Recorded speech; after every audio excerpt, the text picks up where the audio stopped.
2016 panel নিয়ে এই মুহূর্তে যে গুরুত্বপূর্ণ আপডেটটি উঠে আসছে, আপনারা জানেন যে 5ই ডিসেম্বর মামলাটি লিস্টেড হয়েছিল।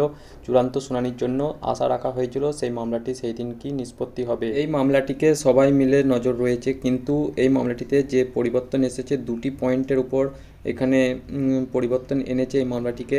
যে দুটি পয়েন্টকে মনে হচ্ছে অত্যন্ত গুরুত্বপূর্ণ, এই মামলাটির যে গুরুত্বপূর্ণ মোড় আনতে পারে বলে এখানে ধরা হচ্ছে। আগে থেকে যে 2016 মামলাটি লিস্টেড থাকতো কিন্তু কোনো শুনানি হতো না, কিন্তু এখন থেকে সুপ্রিম কোর্টের প্রধান বিচারপতি পরিবর্তন হওয়ার ক্ষেত্রে মামলাটিতে কিন্তু গতি এনেছে।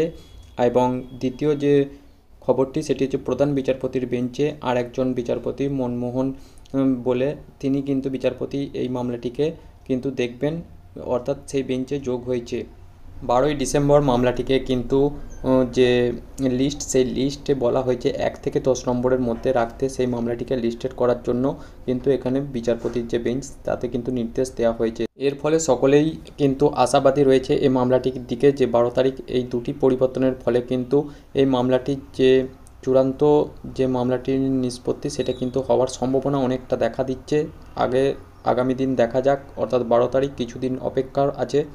সকলেই রয়েছেন সেই মামলাটির দিকে তাকিয়ে যে হয়তো 12 তারিখেই এই মামলাটির নিষ্পত্তি হবেন, এবং প্রধান বিচারপতি যেহেতু পরিবর্তন হয়েছে তাতে কিন্তু মামলাটির অগ্রগতি এখানে দেখা দিচ্ছে একটু পজিটিভ দিক। তাই আগামী 12 তারিখ হলেও এই মামলাটি কিন্তু নিষ্পত্তি হওয়ার সম্ভাবনা প্রচণ্ড রয়েছে।